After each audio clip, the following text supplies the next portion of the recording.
Imagine por um instante um lugar de risos infantis, paredes coloridas e o aroma doce do aprendizado.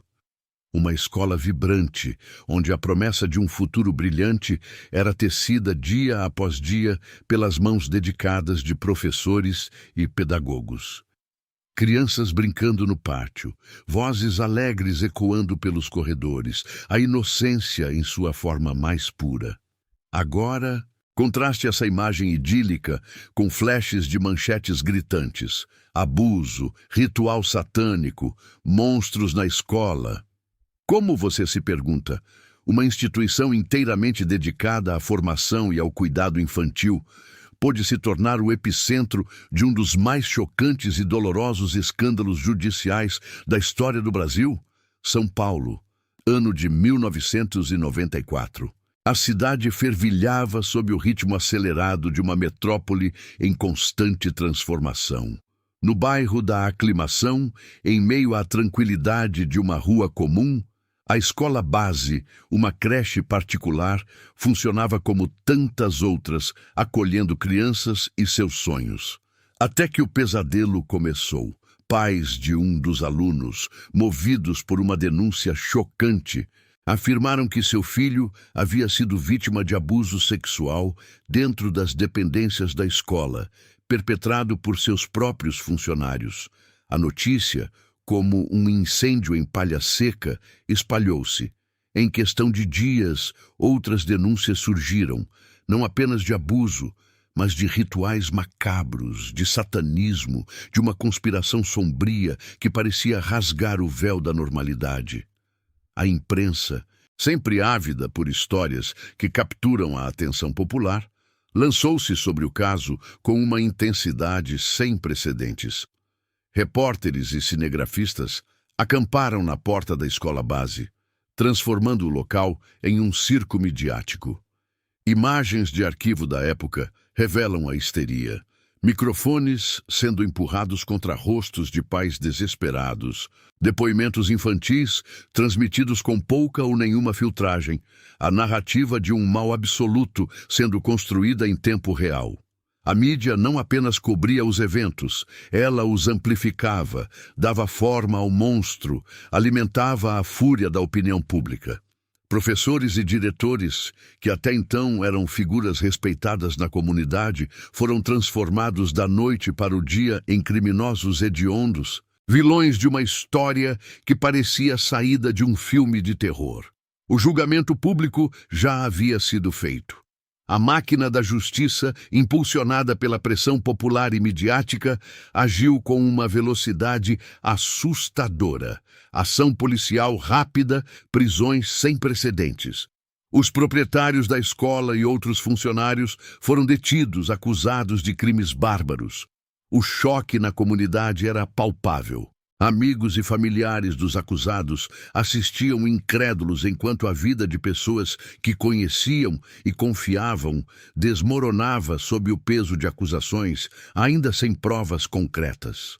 A presunção de culpa, nesse cenário de frenesi, tornou-se a norma, esmagando qualquer chance de defesa justa. Mas o que realmente aconteceu por trás das portas da escola base?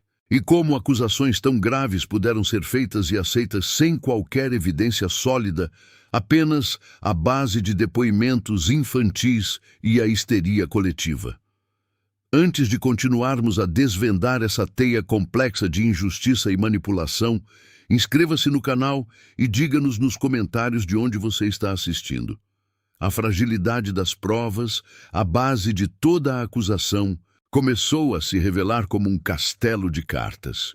Os depoimentos infantis, que serviram como o estopim para toda a tragédia, eram, na maioria das vezes, guiados e inconsistentes. Especialistas em psicologia infantil, cujas vozes foram abafadas pelo clamor popular, alertavam para a falibilidade de testemunhos de crianças pequenas quando não colhidos com metodologia rigorosa e imparcialidade. A pressão sobre os pequenos, tanto da família quanto dos investigadores, para confirmar as histórias de abuso e rituais, era imensa. Não havia evidências físicas, laudos médicos eram questionáveis e as narrativas mudavam constantemente, mas a histeria coletiva já havia estabelecido uma verdade inquestionável. A máquina judicial, acelerada por uma pressão sem precedentes, agiu de forma implacável. O processo investigativo, conduzido pela polícia e pelo Ministério Público, parecia ignorar as inconsistências e as falhas evidentes. A busca por um culpado era mais urgente do que a busca pela verdade. Decisões judiciais foram tomadas com base em um cenário de presunção de culpa, e as prisões preventivas dos proprietários e funcionários da escola base foram mantidas, apesar da ausência de provas robustas que as justificassem. A rapidez com que o caso avançou, atropelando princípios básicos do direito, era assustadora. O inferno pessoal dos acusados, no entanto, mal havia começado. Na prisão, eles enfrentaram a humilhação, agressões e o isolamento. Relatos da época, que agora emergem do silêncio, descrevem a brutalidade do sistema prisional e o impacto devastador da condenação social. Suas reputações foram destruídas, suas carreiras aniquiladas. Famílias foram desestruturadas, amigos se afastaram, incapazes de suportar o estigma ou de acreditar na inocência de pessoas que a mídia já havia crucificado. O fantasma do monstro os perseguia, mesmo antes de qualquer condenação definitiva. Cada dia era uma batalha pela dignidade, pela sanidade, pela própria vida. O mundo exterior os via como culpados, e essa visão penetrava os muros da prisão, tornando a existência ali um tormento ainda maior. No entanto, em meio ao coro uníssono de condenação, começaram a surgir vozes dissonantes. Advogados de defesa, alguns jornalistas mais céticos e poucos especialistas em direito e psicologia infantil ousaram questionar a narrativa dominante. Eles apontavam para as falhas na investigação, a inconsistência dos depoimentos e a ausência de provas materiais. Era uma luta inglória, um grito no deserto, pois a opinião pública já havia selado o destino dos acusados. A dificuldade de ser ouvido em meio ao frenesi midiático era imensa, mas a semente da dúvida foi plantada buscando uma nova perspectiva, a partir de evidências negligenciadas. Esses questionamentos, inicialmente ignorados, começaram a ganhar força silenciosamente, à medida que a superficialidade do caso se tornava mais evidente para olhos menos viciados em sensacionalismo. E então, o ponto de virada.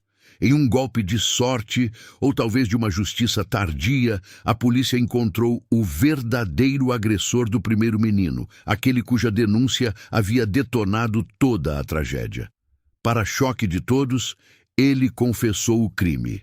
E o mais estarrecedor, o agressor não tinha qualquer ligação com a escola base. Essa revelação implodiu a narrativa cuidadosamente construída. A verdade emergiu, fria e cruel, expondo a fragilidade de todo o processo investigativo e judicial. O castelo de cartas desmoronou. As acusações de abuso ritual e satanismo foram desmascaradas, revelando-se frutos da imaginação fértil alimentada por pânico e sugestão. Mas como um erro tão grotesco pôde acontecer? E quais foram as consequências para aqueles que tiveram suas vidas roubadas, suas reputações manchadas e suas esperanças destruídas por uma farsa tão cruel e pública? A soltura dos acusados, após a bombástica revelação do verdadeiro agressor, foi um momento agridoce, tingido de alívio e uma profunda amargura. Eles estavam livres, sim, mas a liberdade vinha acompanhada de um fardo invisível, pesado e permanente. A reintegração à sociedade era um desafio quase intransponível.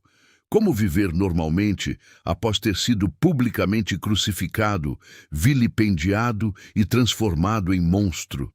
As sequelas psicológicas eram devastadoras. Relatos de transtorno de estresse pós-traumático, Depressão profunda e uma paranoia constante sobre o julgamento alheio se tornaram a nova realidade para proprietários e funcionários da escola base. A vida que conheciam, com seus projetos, sonhos e relações, havia sido irremediavelmente perdida. A escola, que era o sustento e o orgulho de muitas dessas famílias, faliu. Os bens materiais foram perdidos, as economias exauridas na luta judicial. A impossibilidade de reconstruir o que havia sido destruído era uma chaga aberta. Não era apenas uma questão de dinheiro ou posses. Era a perda da identidade, da dignidade, da crença na justiça.